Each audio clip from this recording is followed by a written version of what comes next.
Thank you, Mr. Speaker. May I ask a question? Will the sponsor yield? Yes. Yes. With the third substitute, does it still prohibit the word diversity, equity, and inclusion being used for an entity, whether it's governmental, public ed, or higher education? Thank you for the question, Mr. Speaker. Yes, it's still in there in the bill. Thank you, Mr. Speaker. I've been hearing everyone talk on the floor about equity, diversity, and inclusion, but yet we still can't use that title in an office.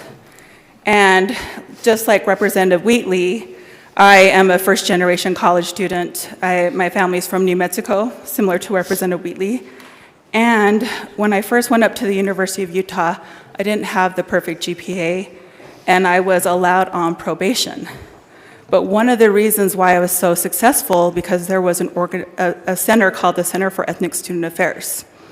And I know people will say, well, it doesn't have diversity, equity, and inclusion in it, so you can still go to a student services office and get the help you need.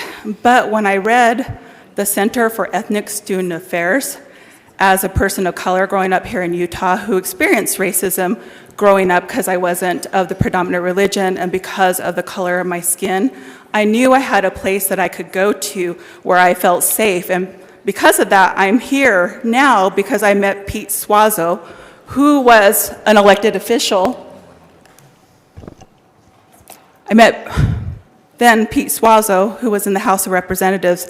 He asked me to intern for him.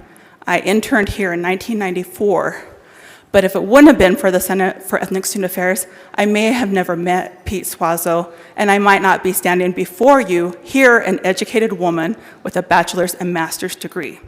And the reason why I'm here is because of programs like the Center for Ethnic Student Affairs, because what it did is it addressed the disparities. As long as I can remember, on a university campus, there has always been a vice president for diversity.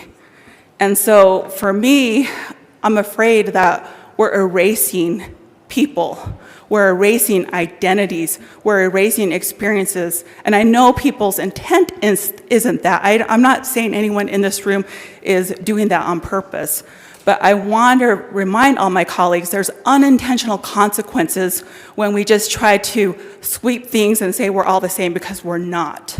There are still a lot of things that have to change in this country for us all to be on a level playing field.